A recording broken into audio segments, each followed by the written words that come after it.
앞에 말씀 앞에 서게 된 것을 감사합니다. 지금 도와주셔서 이 마지막 이 스가랴서 잘 배울 수 있도록 도와주십시오. 주님께서 약속하신 모든 일들이 하나도 남김없이 온전히 성취될 것을 저희가 다 확신합니다. 주님, 이 말씀들에 주의할 수 있게 해주십시오. 베드로를 통해서 말씀하신 것처럼 이 예언의 말씀, 그것도 확실한 예언의 말씀이라고 하셨습니다. 확실한 예언의 말씀에 주의를 하는 것이 잘하는 것이라고 말씀하셨사오니 주님, 앞으로도 계속해서 저희가 참 이번 시간뿐만 아니라 하나님의 말씀을 늘 주의를 기울이되 특히 확실한 예언의 말씀들에 주의를 기울일 수 있는 합당한 하나님 자녀를 다 될 수 있도록 도와주십시오. 이 시간에 부족한 자에게 다시 이 말씀의 사역이 주어졌습니다. 주님, 도와주셔서 능하게 하신다는 약속에 따라 온전히 능하게 하셔서 이 말씀의 사역을 온전히 감당하고 아버지를 기쁘시게 하고 우리 모두에게 큰 유익되는 시간으로 축복해 주십시오. 이 시간을 주님 손에 의탁합니다. 우리 주 예수 그리스도 이름으로 기도하옵나이다. 아멘. 9절입니다. 14장 9절. 또 주께서 온 땅을 다스리는 왕이 되시리니, 이것은 이미 예견된 일이었습니다. 그래서 계시록 11장에 보시면은요, 한번 보십시오. 영광스러운 순간입니다. 계시록 11장에 보시면 15절에 예수 그리스도께서 이제 온 세상의 왕이 되십니다. 그때 가면 다른 모든 시시한 왕들의 이름은 더 이상 기억도 안 될 거고 다 사라져버리겠죠. 자, 요한계시록 11장 15절. 일곱째 천사가 나팔을 불며 하늘에 큰 음성들이 있어 이르되 이 세상 왕국들이 우리 주와 그분의 그리스도의 왕국들이 되었으니 그분께서 영원 무궁토록 통치하시리로다 하니. 지금이야 일본은 고이즈미가 통치하고 미국은 부시가 통치하고 슈레더가 있고 블레어가 있고 여러 가지 많은지 모르지만 그때 가면은 예수 그리스도 한 분뿐입니다. 그래서 9절에 보시니까 또 주께서 온 땅을 다스리는 왕이 되시리니 계속해서 14장 9절입니다. 스가랴. 그날에는 오직 한 주만 계시며 부처도 모하메트도 무슨 산타마리아도 성모 마리아도 크리시나도 온갖 그런 이름은 다 사라질 것입니다. 한 주만 계시며 그분의 이름도 하나만 있으리라. 이 이름이 뭡니까? 예수라 하라. 그의 이름을 예수라 하라. 왜? 그 예수라고 하는 이름 앞에 온 우주의 모든 자들이 다 어떻게 해야 됩니까? 무릎을 꿇고 예수님을 주라고 시인할 날이 옵니다.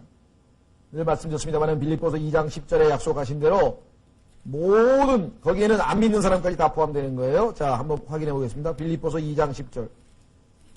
그러니까 제일 어리석은 사람은 나중에 최후의 심판, 백보자 심판석에 가서 그때 가서 주님하고 그때 가서 예수님 앞에 주님하고 무릎 꿇으니 지금 여기서 미리 하는 게 훨씬 낫죠.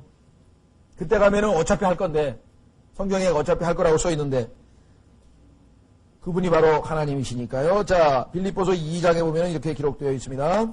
9절, 빌립보서 2장 9절. 그러므로 하나님께서도 그분을 지극히 높여 모든 이름 위에 있는 이름을 두사 하늘에 있는 것이나 땅에 있는 것이나 땅 아래에 있는 것들로 하여금 다 예수라는 이름에 무릎을 꿇게 하시고 다 예수라는 이름에 무릎을 꿇게 하시고 또 모든 혀로 하여금 예수 그리스도는 주라. 모든 혀입니다.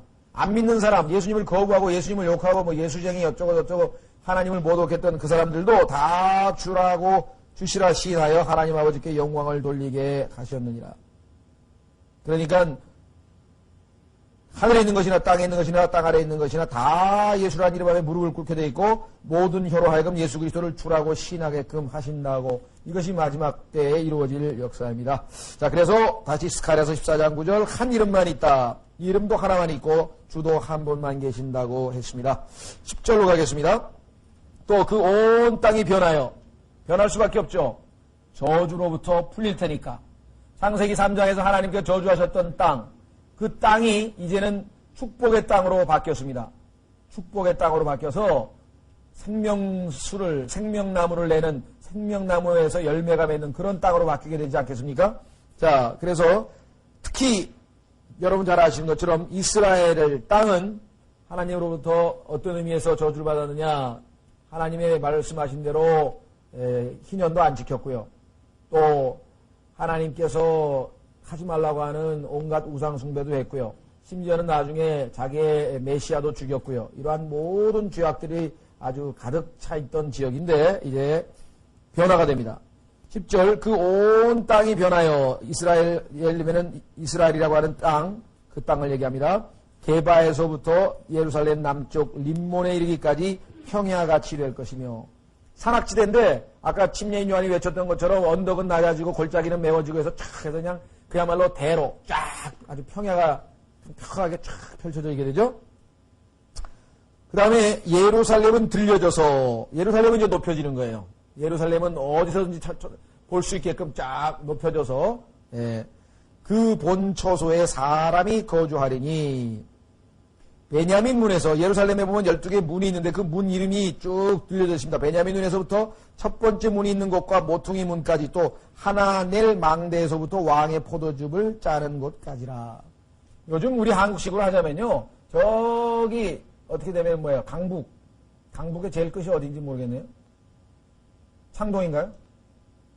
하여간 뭐 창동, 도봉동 거기서부터 시작해가지고 저기 강남 어디가 제일 끝입니까? 양재인지 어쩐지 하여간 그런 얘기예요. 그러니까 예루살렘에 지금 그 지역 전체를 표현하는, 간단하게 하는 표현이에요. 그러니까 우리로 치면은 강남, 강서, 뭐 강북, 강동 그 전체가, 예루살렘 전체가 다 완전히 하나님 앞에 올바르게 회복될 것이다. 그 피비린내 나던 성읍. 그래서 여기 보시면 뭐 하나넬 망대, 이것은 여러분들 그 느헤미야가 바벨론으로 포로로 사로잡혔다가 돌아왔을 때 수리했던 그 망대 중에 하나죠. 부셔졌었던 건데, 그 다음에 왕의 포도즙 짜는 거, 이런 모든 예루살렘의 유명한 명소들, 이런 것들이 다 이제 정상으로 회복이 돼서 11절 사람들이 그 안에 거하며, 황폐케됐던 이스라엘, 그러나 거하며 다시는 완전한 멸망이 있지 아니하리니, 하나님께서 이제는 다시는 예루살렘을 멸망하지 아니한다. 영원한 우주의 수도가 되는 거예요. 우주의 수도. 이게 보통 일이 아니죠. 영원히 이제 이 세상의 수도가 되는데요. 중심 도시가 됩니다. 예루살렘의 사람이 안전히 거주하리로다. 더 이상 이제 두려움이 없는 것이죠. 예, 더 이상은 두려움이 있을 수 없어요. 왜? 거기에서 통치하시는 분이 하나님이시니까. 그러니까 누구도 감히 저기 할 수가 없겠죠. 자, 이사야서 65장 19절로 가시면 예루살렘이 이제 완전하게 거할 것을 여러 군데에서 언급하고 있습니다. 이사야서 65장 19절. 아마 이 약속을 믿으면 이스라엘에 있는 유대인들은 마음 편히 잘 거예요, 아마. 그죠? 하나님의 약속의 말씀을 믿으면 절대로 예루살렘은 끝까지 영원히 이제 참 번영할 것을 믿을 텐데, 지금 뭐 불안하니까 계속 막 폭탄 터지고 막 이러고 불안하죠, 지금은. 자, 이사야서 65장 19절. 내가 예루살렘을 기뻐하며 내 백성을 기뻐하리니 슬피 우는 소리와 부르짖는 소리가 다시는 그 안에서 들리지 아니할 것이며. 지난번에 우리 살펴봤었죠? 20절. 거기에는 날수가 많지 않은 어린아이나 자기의 날들을 채우지 못한 노인이 다시는 없으리니. 다 장수한 나에게 노인이 다시는 없다 그랬죠. 날수를 채우지 못하는 노인이 없으니까 다 채우고. 이는 아이가 100세에 죽을 것입니다. 지금은 10살 정도 돼야지 아이 아닙니까? 그럼 100살이 아이니까 수명이 10배로 늘어나는 거예요. 그러니까 거의 우리가 900살 이렇게 이때까지 이제 사는 거죠. 예, 그래서 창세기 초반에 있었던 그 수명, 인간의 원래 수명들, 노아의 홍수로 인해서 이 땅이 하나님 앞에 심판받기 이전의 수명을 다 회복할 것을 성경은 말씀하고 있습니다. 지금 복제 인간을 만들어가지고 수명을 연장하고 온갖 희한한 방법을 다 동원하지만 그런 것이 아니라 하나님께서 그렇게 하실 것이다. 자, 그래서 11절에 사람들이 그 안에 거하며 다시는 완전한 멸망이 있지 아니하리니 예루살렘의 사람이 안전히 거주하리로다. 이렇게 되어 있습니다. 자, 그래서 이제 참 예루살렘은 거룩한 민족으로 하나님 앞에 새롭게 변화된 모습으로 이제 될 것입니다. 자, 12절.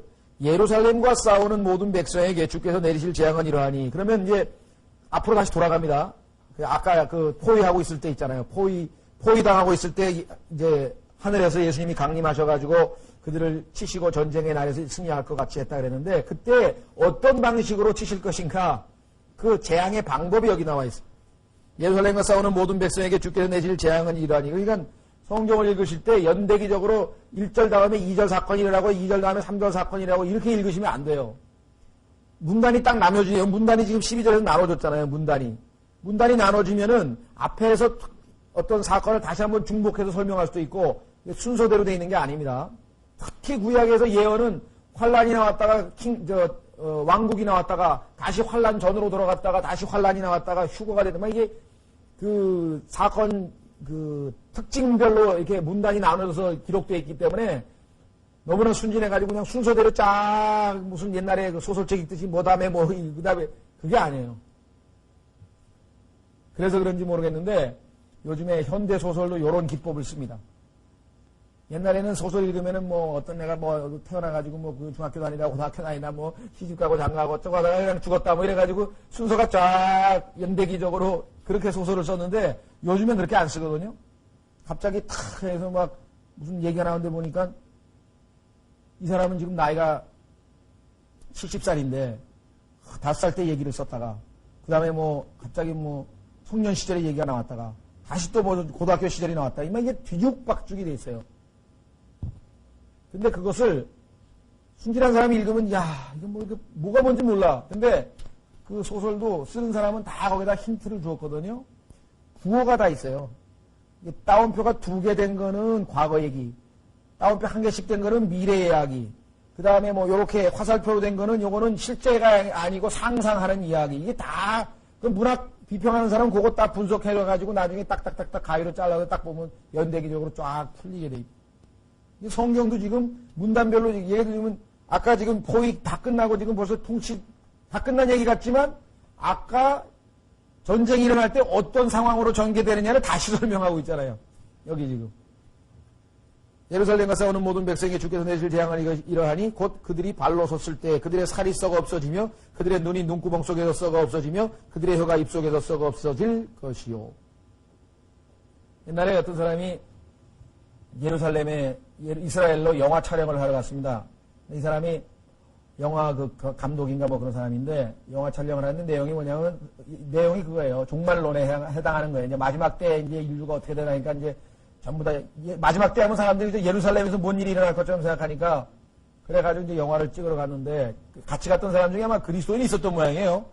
그래서 성경을 딱 펴가지고 요거 한번 읽어보라고 이렇게 읽어보니까 아이고야 이게 바로 자기가 이 사람이 이 영화 감독이 옛날에 이 군에서 특수부대에 있었는데 뭐냐면은 핵부대에 있었어요. 그래서 핵전쟁이 일어나면은 그 처치를 어떻게 할 것인가를 이 사람은 전문 특수훈련을 받은 사람이에요.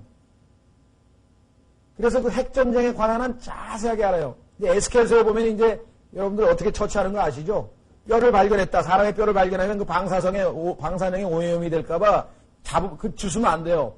특수부대, 예를 들면 뭐 무슨 위원회에다가 신고를 하면 그 사람들이 나와가지고 이 방사능 안 맞는 고무 이상한 옷 있잖아요. 그거 다 입고 나와가지고 그 뼈를 저쪽에다가 7개월 동안 해서 방사능이 다 방출된 다음에 묻게끔 돼 있어요. 여러분 에스겔서 읽어보면 그 얘기 나오죠? 어떻게 처치하는가. 그래서 에스겔서하고 그 다음에 요 스가랴서를 읽더니 아이고 이거 핵전쟁이구나. 그 사람 그냥 알아버린 거예요. 왜냐면 근데 이거는 뭐 여러분들 그 히로시마에 그 핵폭탄 떨어졌을 때 거기에 이 목격자들이라든가 그런 관계되는 사람이 쓴 책들이 있거든요. 히로시마에 떨어진 그 핵폭탄과 관련된 서적들을 읽어보면 똑같아요. 묘사가. 그 당시 히로시마에 죽은 사람들이 어떤 상태로 죽었는가. 그냥 녹아서 죽는 거예요. 서 있어가지고 서 있으면서 여기 나와 있는 건 뭐예요? 살이 썩어서 없어지며 섰는데 눈이 눈구멍 속에서 썩어 없어지며 그들의 혀가 입 속에서 썩어 없어질 것이요. 아마 인간이 핵폭탄을 안 만들었으면 이것도 안 믿었을 거예요. 말이 되느냐고. 어떻게 사람이 서가지고 다 썩어 없어지냐고 이렇게 웃어버리고 말았을 텐데 이미 핵전쟁을 한번 경험하고 나니까 이런 일이 벌어졌었거든요. 실제적으로 히로시마에.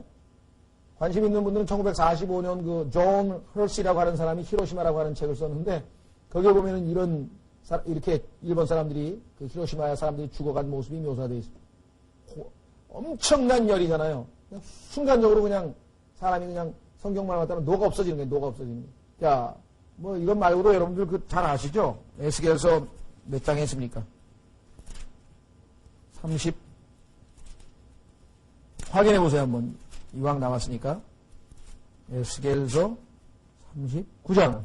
에스겔서 39장에 보면은요.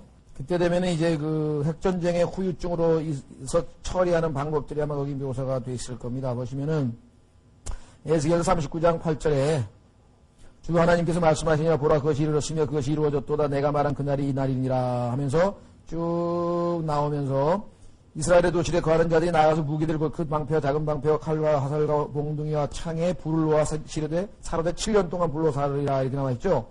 그 다음에 쭉 내려가서 11절 그날에 내가 곡을 위하여 이스라엘에서 무덤이 될 것을 주되 바다의 동쪽에 있는 통행자들의 골짜기를 주리니 이 골짜기로 하여 통행자들이 코를 막을 것이며 거기서 그들이 곡과 그의 모든 무리를 묶고 그것을 하몬곡의 골짜기라 일컬으리라. 이스라엘 집이 7달 동안 그들을 묻어 그 땅을 정결하게 하리라. 이 지금 방사능 물질을 7개월간에 걸쳐서 다 그 방사능을 해야 된다 이 말이죠.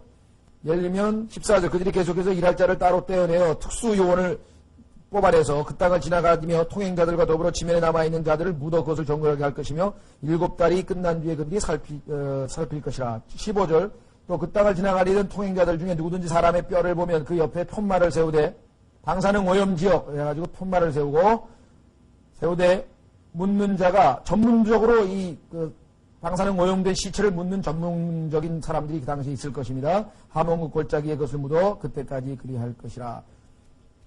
이거를 읽고 아이고 내가 군대에서 받은 훈련하고 똑같다. 교육하고 똑같다고 그 사람이 그렇게 얘기를 했다는 그 유명한 구절이죠. 자, 하여간 13절 다시 스가랴서 14장 13절로 가시면 또 그날에 주께서 그들 가운데 큰 소동을 내리시니 심으로 그들이 각각 자기 이웃의 손을 붙잡으며 각 사람이 손이 일어나서 자기 이웃의 손을 치리라.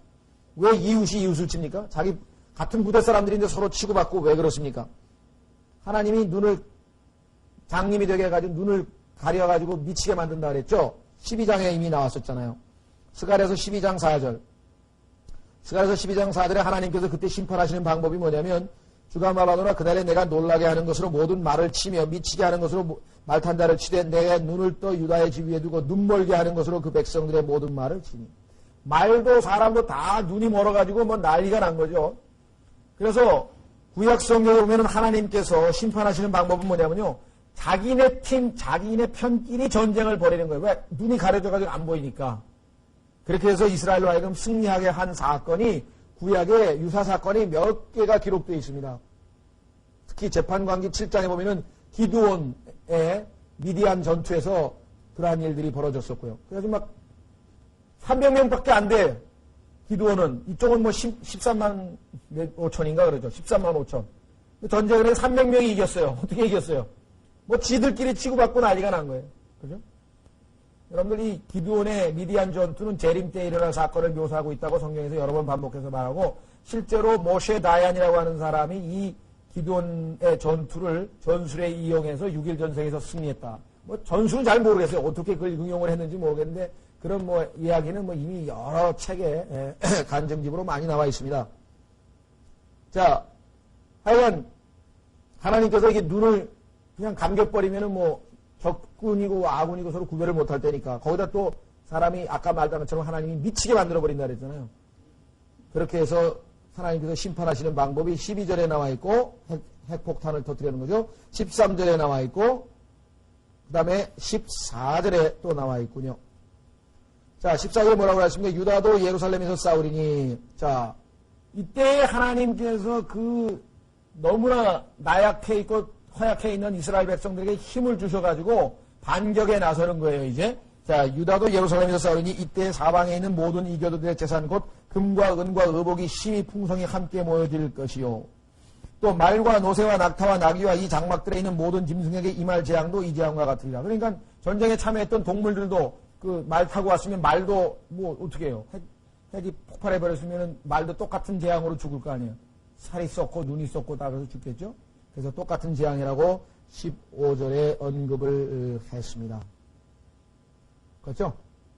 여러분들 여기 보시면 하나님께서 이제 오셔서 힘을 북돋워 주셔서 남은 자들이 힘을 얻어서 이제 유다도 예루살렘에서 싸우게 되는데요. 이때 사방에 있는 모든 이교도들의 재산 곧 금과 은과 의복, 금과 은과 의복을 이제 이스라엘이 다 차지하게 됩니다.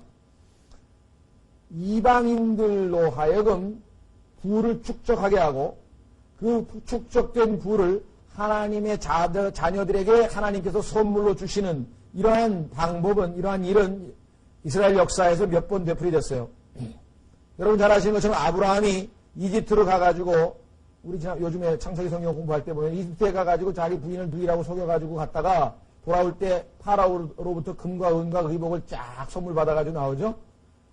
그뿐만 아니라 출애굽할 때에도 파라오를 비롯한 이집트 모든 이웃들에게 가서 금과 은과 팸을 다 빌려다가 또 가가지고 출애굽할 때 가지고 나오죠.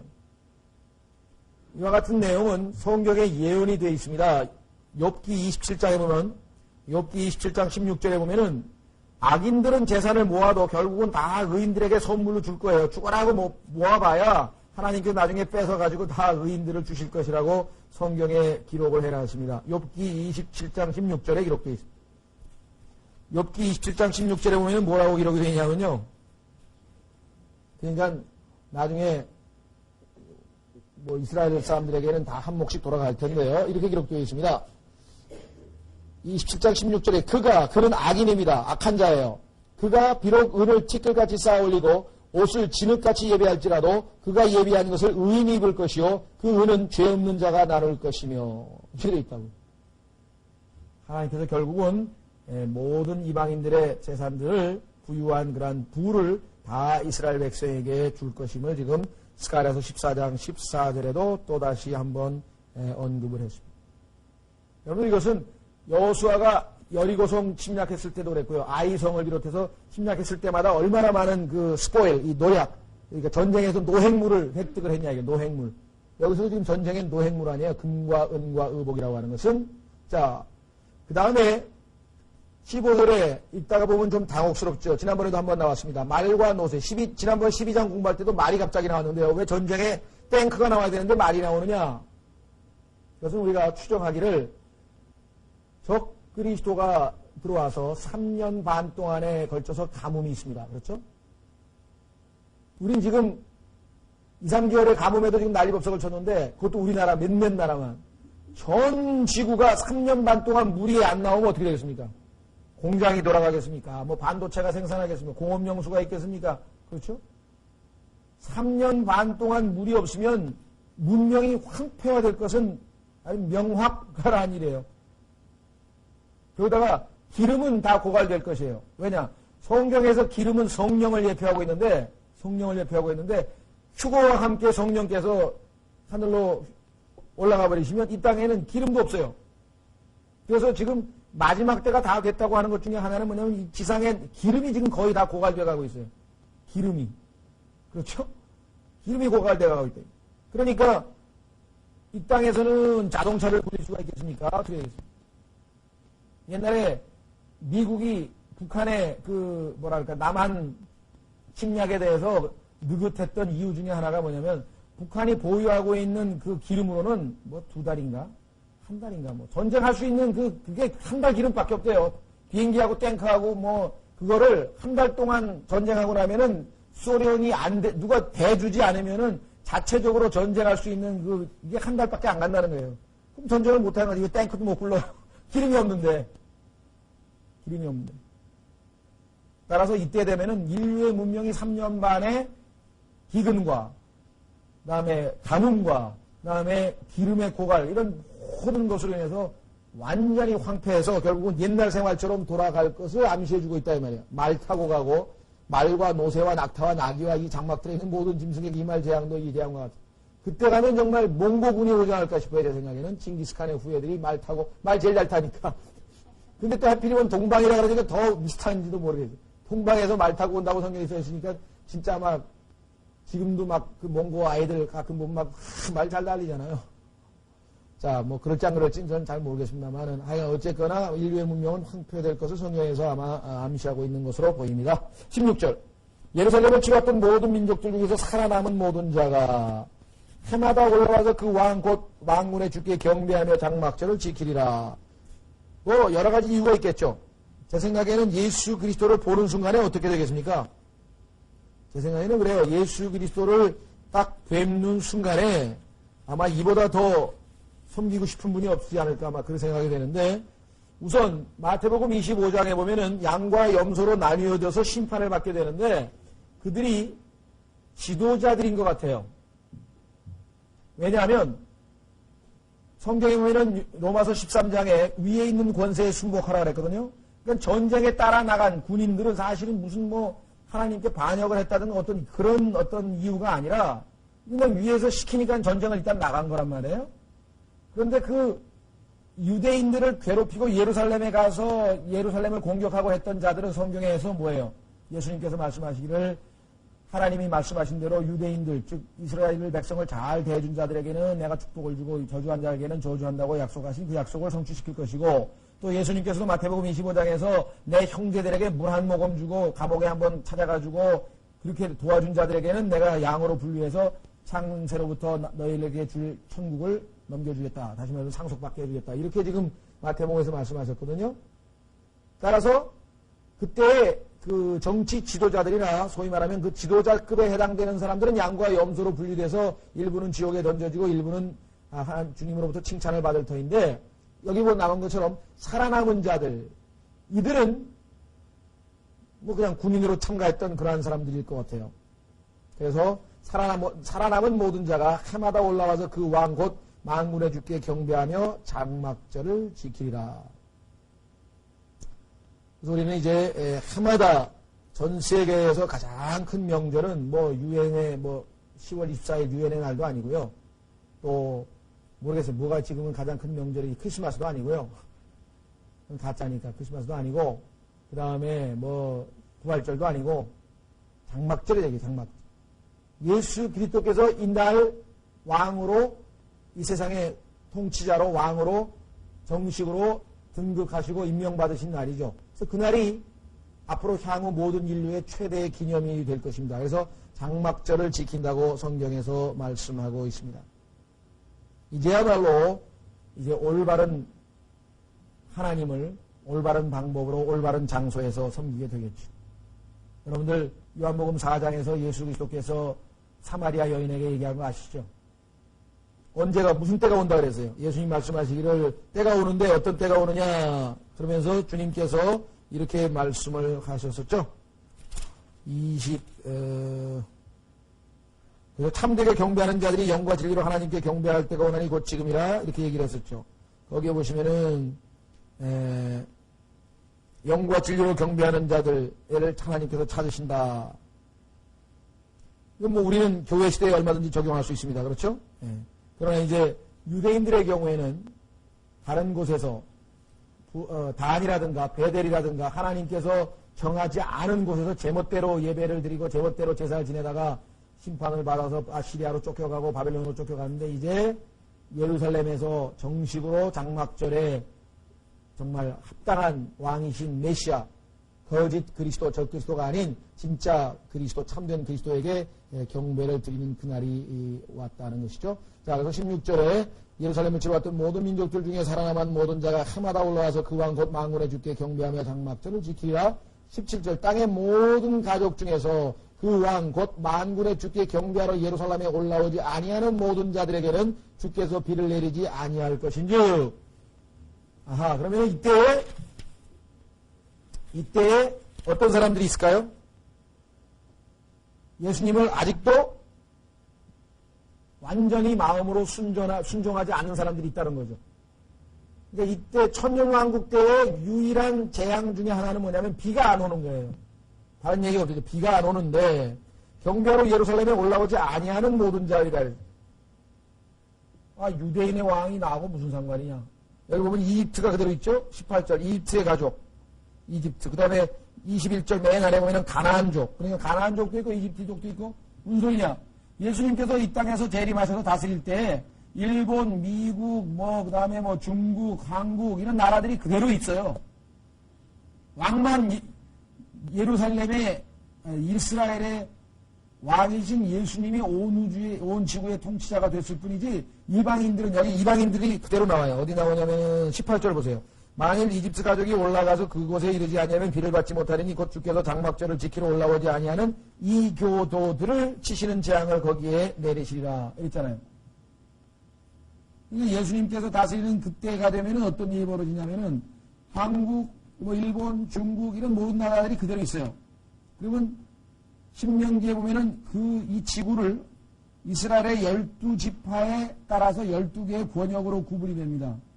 그러면 예를 들면 극동아시아면은 1월 달에 극동아시아가 예수님을 뭐 경배하러 간다든가 뭐 예물을 바치러 가고 뭐 이런 12개 권역으로 나눠질 것이고, 또 그러한 뭡니까? 장막절에 여기 나와 있는 것처럼 모두, 그때는 이제 뭐 12개 권역에 있는 사람들이 모두가 다 이제 경배하러 가고, 1월 달에 경배하러 간 사람, 2월 달에 경배하러 간 사람, 이렇게 해서 완전히 정말 이 전 세계가 이 예루살렘을 중심으로 완전히 재편이 될 터인데, 그때 유대인의 왕한테 내가 뭐 경배하러 가느냐, 난 싫다고 거부하는 그러한 민족이 있을지도 모른다고 하는 것을 여기에서 보여준다. 왜? 그들은, 이방인들은 여전히 거듭나지 않은 성품을 그대로 지니고 있습니다. 무슨 말인지 아시겠어요? 왜냐하면 이 사람들은 예수 그리스도의 영원한 생명, 즉 성령을 받아서 거듭난 것이 아니라, 그렇지 않고 살아남은 사람들은 그냥 일본 민족으로, 일본 국민으로, 또 뭐 한국 국민으로, 중국 국민으로 그대로 남아있다 이 말이에요. 근데 그 가운데서는 이 예수 그리스도를 거부하려고 하는 사람들도 있을 것이다라고 하는 것이죠. 우리가 그렇게 유추를 해 볼 수가 있습니다. 그렇죠? 그래서 이때에는 이제 비가 내리지 아니하게 됨으로 말미암아 심판이 주어질 것이다라고 하는 것을 우리가 알 수가 있습니다. 여러분들 마태복음에 보면은 하나님께서 하늘에서 어떻게 한다고요? 악한 자에게도 선한 자에게도 비를 내리신다 그랬죠. 비를 내리시는 분은 하나님이라고 성경의 마태복음 5장에도 분명하게 나와 있고, 물론 구약에도 많이 나와 있고, 따라서 우리는 이때에 있을 일을 미리 짐작해 볼 수 있어요. 자, 우선 17절, 땅의 모든 가족 중에서 그 왕, 곧 그 만군의 왕께 주께 경배하러 예루살렘에 올라오지 아니하는 모든 자들에게는 주께서 비를 내리지 아니하실 것인즉, 아하, 이런 일이 벌어질 수도 있다라고 하는 것을 우리가 일단은 한 가지 짚고 넘어가고, 두 번째, 만일 이집트 가족이 올라가서 그곳에 이르지 아니하면 비를 받지 못하리니, 요거는요 사실 조금 성경 번역에 조금 문제가 있는데요. 이게 지금 이집트 가족이 올라가서 그곳에 이르지 않으면 비를 받지 못하리니 이렇게 번역이 되어 있는데, 실제적으로 보면은 비를 갖지 못한, 이렇게 되어 있어요. 비를 갖지 못한 이집트 가족이 올라가서 그곳에 이르지 아니하면, 이렇게 되어 있어요. 그래서 지금 이때 비를 받지 못하는 거하고 그 뒤에 곧 주께서 장막절을 지키러 올라오지 아니하는 이교도들을 치시는 재앙을 거기에 내리시라 할 때, 치시는 재앙하고는 다른 겁니다. 비를 내리지 않는 것 하나하고 그 다음에 또 다른 한 가지 재앙이 있는데, 그 재앙의 내용은 성경에 기록이 안 돼 있어요. 그러다 보니까 문장을 그냥 섞어가지고 비가 안 오는 것이 치시는 재앙인 것처럼 이렇게 지금 얼핏 보기에 번역이 되어 있습니다. 이건 조금 제가 보기에는 정확하게 영어로 보자면은, 비를 갖지 못한 이집트 가족이 올라가서 그곳에 이르지 아니하면 곧 주께서 장막절을 지키러 올라오지 아니하는 이교도들을 치시는 재앙을 거기에 내시라. 그래서 비가 오지 않는 것 플러스 또 다른 재앙이 있을 것을 성경에서 말씀하고 있는데, 그 재앙의 내용은 실제적으로 성경에는 언급은 물론 안 되어 있습니다. 그래서 이 부분도 우리가 정확하게 어떤 재앙이 있는지는 잘 알 수가 없다라고 하는 것을 좀 말씀을 드릴 수 있겠고요. 그래서 19절, 장막절을 지키러 올라오지 아니하는 모든 민족들이 받을 벌과 이집트가 받을 벌이 이러하니라. 그래서 장막절을 지키지 아니하는 사람들은 두 가지, 비 안 오는 거하고 그 다음에 치시는 재앙, 이게 두 가지인데요. 자, 그러면 왜 장막절이 이렇게 중요한 것인가? 여러분들이 구약에서 나오는 7가지 명절에 대해서 한번 잘 공부해 보시면, 장막절은 그야말로 마지막 아주 인류 최대의 명절인 것을 우리가 성경을 통해서 우리가 확인해 볼 수가 있습니다. 역사적으로 보자면 장막절은 언제 지켰냐고 한다면, 이스라엘 백성들이 광야를 지날 때 집이 없었잖아요. 그렇죠? 광야 생활에서 하나님으로부터 집 없이 텐트만 치고 살았으니까, 그래서 그 광야 시절에서 고생했던 것, 그런데 하나님께서 가나안 땅을 주셔가지고 정착을 하고 집을 짓고 살아서 하나님으로부터 축복받은 것, 그것을 기념하고 감사드리기 위해서 지키는 명절이 이 장막절입니다. 자, 그런데 그 7가지 7가지 명절 중에서 나머지는 다 이제 이루어질 것이에요. 성취될 것이에요. 근데 한 가지만 남을 겁니다. 자, 예를 들면은 6월절 아시죠? 어린 양을 잡아서 출애굽기에 보면은 어린 양을 잡아서 문 가운데하고 양쪽하고 세 군데다가 피를 발라놨더니 죽음의 사자가 이스라엘 백성의 집은 다 지나가고 이집트는 파라오서부터 시작해가지고 짐승의 첫 새끼까지 다 죽이게 됐던 엄청난 재앙, 첫째 아들, 첫째 새끼가 다 죽게 되는 엄청난 재앙이 바로 패스오버죠. 그 6월절인데 그 6월절은 사실은 이스라엘 백성들이 죽여서 민설주에다가 또 양 임방에다 발랐던 그 피, 그 바로 예수 그리스도께서 십자가에 달리셔서 어린 양으로 죽으시고 그 피로 우리를 구속할 것을 예표하고 있는 것이니까 여러분 잘 아시는 것처럼 그 6월절 어린 양이 누구라고요? 예수 그리스도인 것은 고린도전서 5장에도 나오고 베드로전서에도 나오고 보배로운 어린 양 같은 이 어린 양이 예수 그리스도였음을 우리는 잘 알고 있죠. 그러면 예수님이 십자가에 죽으셨을 때 실제적으로 이 6월절은 성취된 것입니다. 두 번째, 무교절은 그 당일날 저녁에 양을 잡은 다음에 모든 누룩을 전부 제거해야 됩니다. 집에서. 일주일 동안 누룩이 절대 보여서는 안 돼요. 왜? 이제 죄가 다 해결됐으니까 예수 그리스도의 보배로운 피로 죄가 씻겨져 나갔으니까 죄가 더 이상 보일 수 없죠. 그래서 우리는 예수 그리스도를 믿고 난 다음에 보혈로 우리를 씻었기 때문에 더 이상 우리가 죄가 없고 죄 없는 삶을 이 땅에서 믿음으로 살아가게 됩니다. 그래서 이 죄의 누룩을 버리라고 고린도전서에서 고린도후서에서 갈라디아서에서 누룩에 대해서 여러 번 언급하죠. 따라서 무교절도 그리스도인의 신자의 생활에서 성취가 되었습니다. 세 번째 명절은 초실절입니다. 초실절이라고 하는 것은 처음 열매를, 그러니까 본격적인 추수를 앞두고 처음 열매를 따른 것을 초실절이라고 하는데 그것은 예수 그리스도의 부활이 초실절, 첫 열매들이라고 고린도전서 15장에서 말했기 때문에 부활로 이미 또 성취가 됐습니다.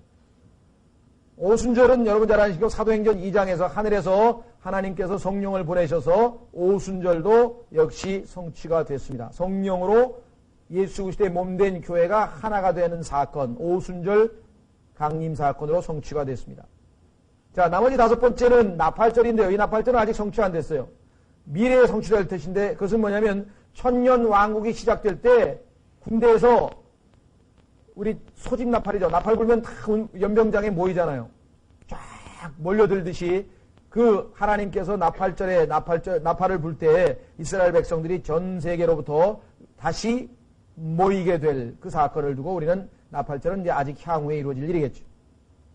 그래서 이스라엘 백성들이 3년 반 동안의 대환란을 겪으면은 아까 시편에서 봤듯이 어떻게 고백을 하겠습니까? 사람의 도움은 헛되도다 하면서 주여 우리를 도우소서라고 하는 진정한 회개. 그래서 우리 지난번에 스가랴서 12장에 보면은 회개하는 모습이 나왔었잖아요. 진정으로 회개하는 모습. 그래서 다윗의 가족이 따로 하고 무슨 아내들도 따로 하고 누구도 따로 하고 하면서 그 애곡하는 장면들이 쫙 나왔었잖아요.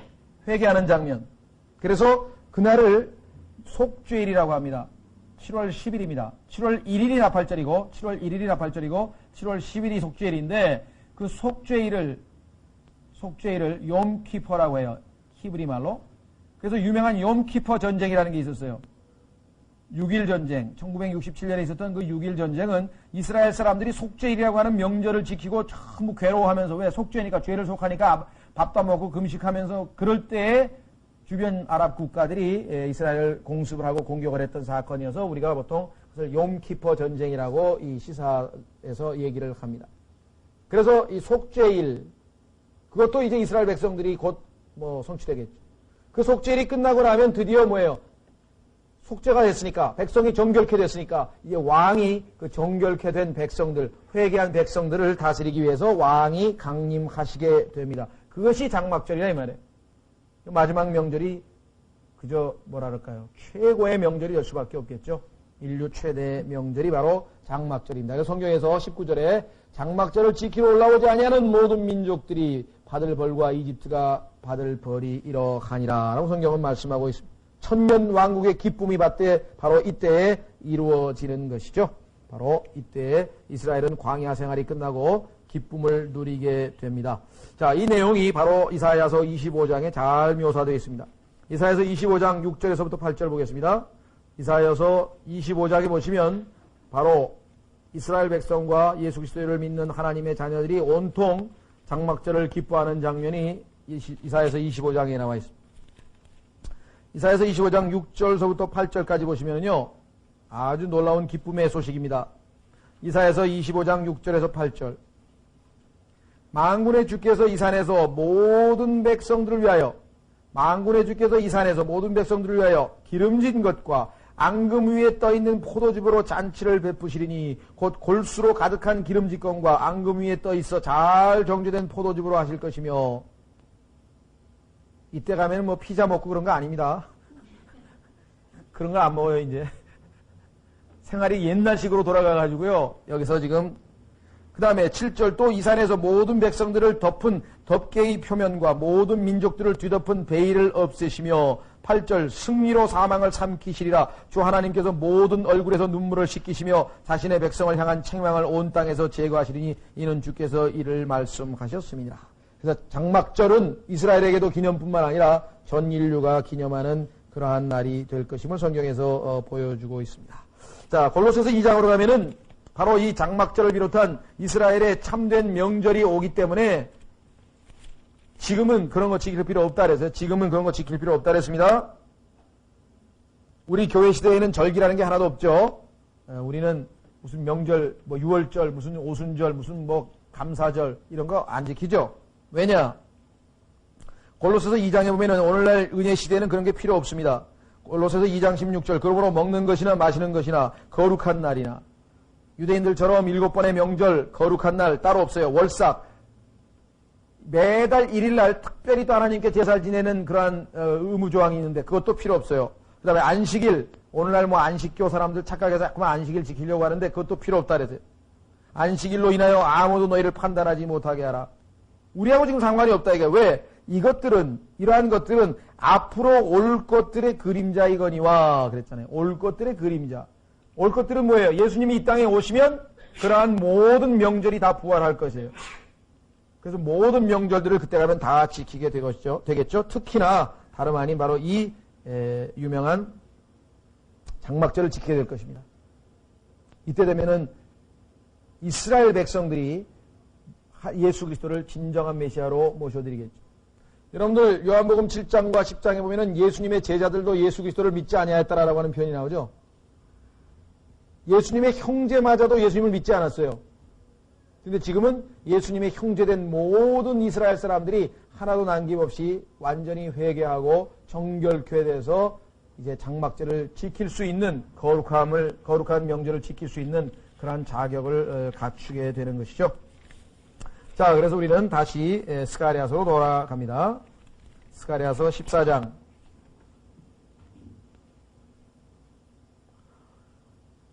20절. 그날에는 말방울에도 주께 거룩이라 기록될 것이요 주의 집에 있는 솥들은 제단 앞에 대접들과 같으니 참으로 예루살렘과 유다의 모든 솥이 만군의 주께 거룩한 것이 될 것이요 희생물을 드리는 모든 사람이 와서 이 솥들 중에서 취하여 그 가운데서 고기를 삶으리라. 그날에는 만군의 주의 집에 가난한 사람이 다시는 있지 아니하리라 하시니라. 자, 여기 조금 우리가 보기에는 갑자기 말방울이 왜 나왔냐. 레위기 11장에 보면은 말은 깨끗이 못한, 정결치 못한 동물에 포함이 되어 있습니다. 이스라엘 백성들에게 하나님께서 정결한 짐승과 정결치 못한 짐승들을 다 나누어서, 그렇죠? 이거는 먹어도 되고, 이건 안 먹어도 되고, 이거는 먹어도 되고, 이거는 안 먹어도 되고, 다 분리시켜 놓잖아요. 그런데 말은 거기에 보면은 11장 4절에 보면은 정결치 못한 짐승의 명단에 들어가 있습니다. 그런데 이 말이 주께 거룩이라고 말방울에다 붙여놨다는 얘기니까 말도 깨끗하고 거룩하게 되었다는 얘기죠. 아까 변했다는 말씀이었죠. 바뀌었다, 변했다. 이제는 저주가 풀렸어요. 이제는 예수 그리스도의 생명수, 예수 그리스도의 생명의 치유의 능력, 이것으로 인해서 더 이상 거룩치 않은 것이 하나도 없어요. 지금은 거룩한 거 거룩한 게 구분이 되지만요.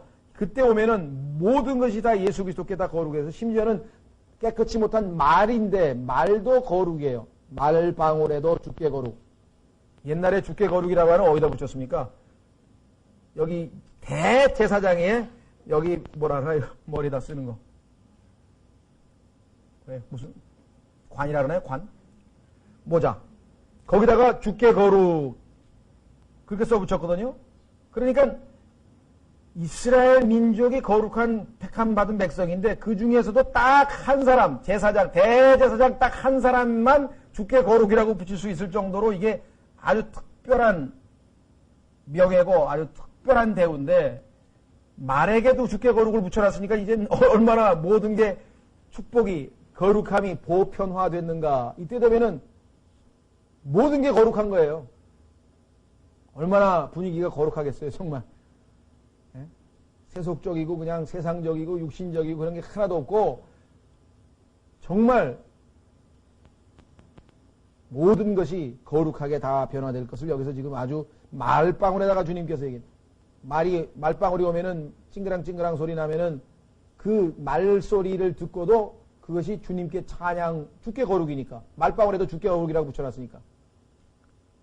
그래서 당시에 있게 될 그 모든 거룩하게 될 것을 지금, 즉, 대제사장만 누리던 거룩한 축복을 모든 피조물이 다 누리게 될 것을 상징적으로 이렇게 표현을 한 것입니다. 더더군다나 주의 집에 있는 솥들은 제단 앞에 대접들과 같으니, 솥이라고 하는 것은 그야말로 우리가 하나님께서 말씀하시기를 집에 보면은 아주 고급 그릇이 있고 그냥 좀 허드렛 그릇이 있는데 그렇게 얘기했죠. 성경에도 보면은 하나님께서 어떤 그릇은 아주 고귀하게 쓰고 어떤 것은 그냥 뭐 그렇게 쓸 수도 있다. 그렇게 말한 것이 성경에 여러 번 나오죠. 그러니까 그 성전 안에 들어있는 기명들, 그 그릇들은 아주 거룩한 그릇들이잖아요. 그래서 특별히 제사장이 씻어야 되고 다 그런 임무가 주어져 있는데 그렇지 않은 이 소위 말하면 솥이라고 하는 것은 그냥 일반화된 거룩치 아니한 그러한 그릇마저도 역시 거룩하게 된다. 그 말이죠. 역시 지금 같은 문맥에서 지금 기록을 했었습니다. 그래서 참으로 예루살렘과 유다의 모든 솥이 방언에 주께 거룩한 것이 될 것이요 물을 드리는 모든 사람이 와서 이 솥들 중에서 취하여 그 가운데서 고기를 삶으리라.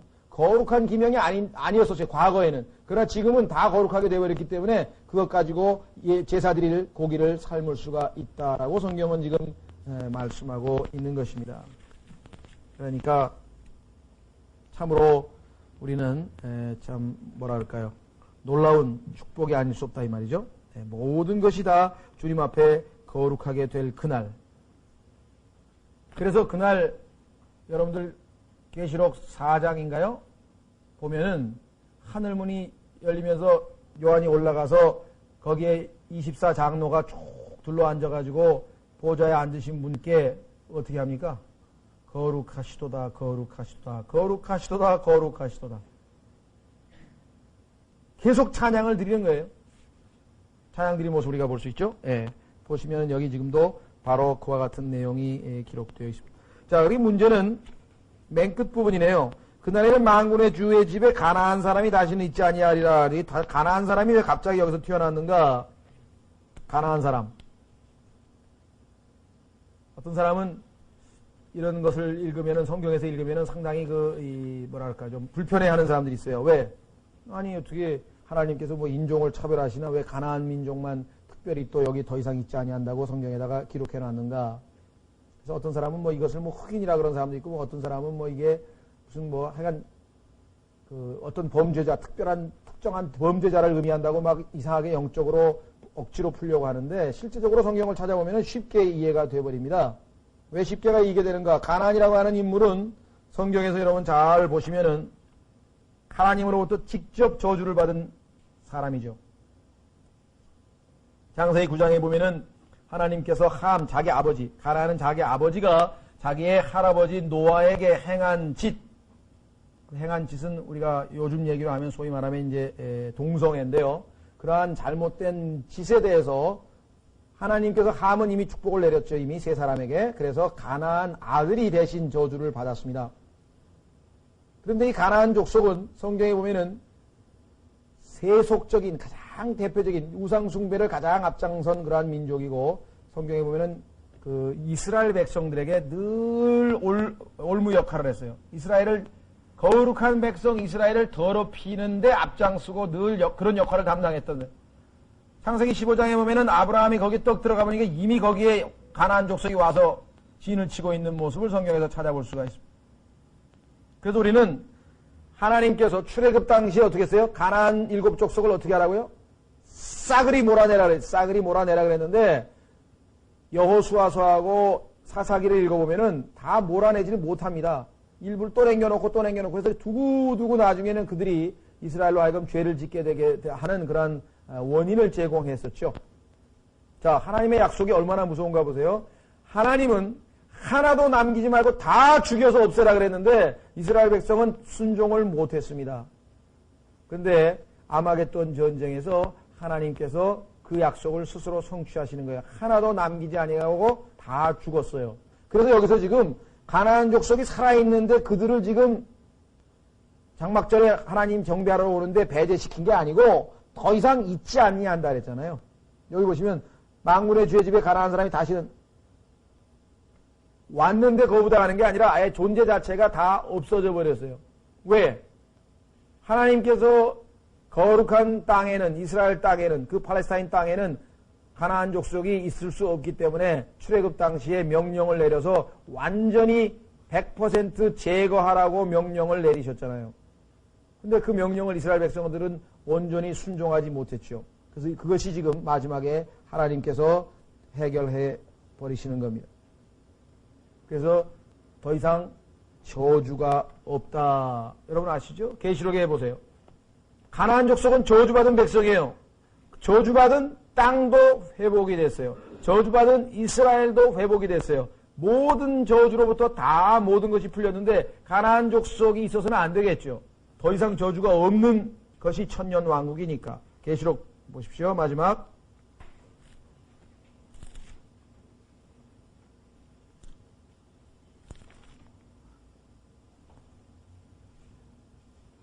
계시록 더 이상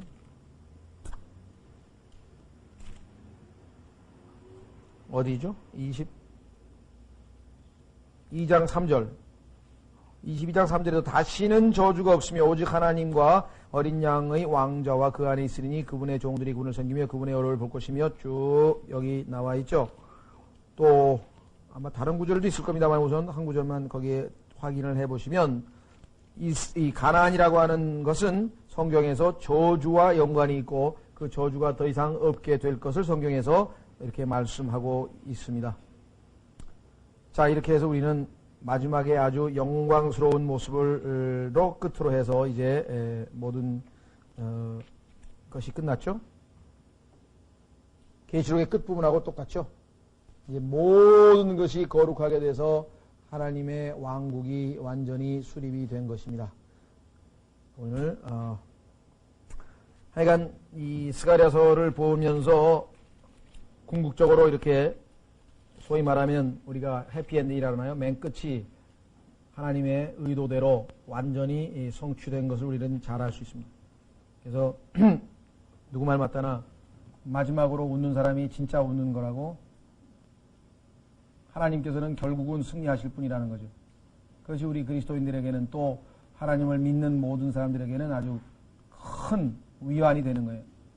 중간 과정은 잘 모르겠다 이게. 중간 과정은 어떻게 진행될지는 잘 모르지만 궁극적으로는 최후의 승리자가 바로 주님이시고 그 주님 편에 우리가 섰다는 거죠. 그것이 우리에게는 참 마음의 안정을 주는 것이고 기쁨을 주는 것이고 더더군다나 우리는 성경에 기록되어 있는 그 예언의 말씀이 우리 눈앞에서 하나 둘씩 성취되어 가고 있는 것을 보고 있다 이 말이죠.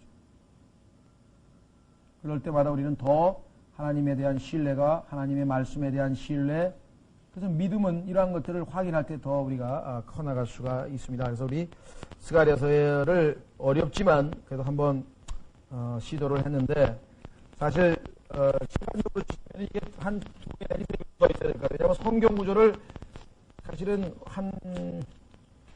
글쎄요 절반도 못 찾았거든요. 그러니까 성경 구조를 사실 찾아서 꼼꼼히 대조를 해봐야 훨씬 공부가 많이 되는데 이게 지금 뭐 시간이 그렇다면 너무 많이 흘러가 버리기 때문에 제가 전체적으로 한번 여러분들도 한번 공부했다. 다음에 또 또 스가랴서를 읽을 때는 조금 새로운 각도에서 좀 새롭게 읽으시고 주님께서 언제인지 모르지만 다음에 또 기회가 되면 더 구체적으로 더 자세하게 아마 공부할 기회도 있을 것 같습니다. 이렇게 해서 하여간 제가 정확하게 기억을 못 하겠는데 상당히 오래 했습니다. 이번에 원래 이제 순서대로 해가지고 기독론을 마치면서 바로 끝내려고 했는데 이 스가랴서란 책이 만만치 않은 책이다 보니까 아주 요약해서 줄여서 했는데도 지금 겨우 그것도 지금 날씨도 더워지고 그래서 거기에 맞춰서 좀 땡겨가지고 겨우 마쳤습니다만은 하나님의 은혜로 잘 마쳤고요. 일단 다음 주부터 해서 8월 말까지 8월 마지막 주까지는 방학을 하겠습니다. 그리고 9월 첫 주에 우리가 9월 첫 주에 다시 공부를 할 텐데 한 가지는 확실합니다. 첫째 시간에 하든 둘째 시간에 하든 한 시간은 성령론을 하려고 합니다. 우리가 지금 신론, 기독론, 인간론, 구원론 여기까지 왔죠. 그래서 이제 성령론, 그 다음에 이제 우리가 마귀론, 천사론 이렇게 해서 조직신학을 마저 순서대로 해야 되기 때문에 성령에 관해서 성령론을 일단 하고요. 그 다음에 지금처럼 구약 성경에서 한 책을 택하든지 그건 좀 더 여러분들에게 기도하고 알려드리도록 그렇게 하겠습니다. 그래서 특별한 다른 광고가 안 나가더라도 여기 계신 분들은 일단 9월 첫째 주 토요일 날 킹잼 성경학교 다시 공부하는 거로 그렇게 알고 계시고 주변에 있는 사람들에게도 그렇게 알려주십시오. 저희가 8월 한 중순쯤에 다시 인터넷이나 이렇게 광고는 하도록 그렇게 하겠습니다. 네, 여기서까지 해서 마치겠습니다.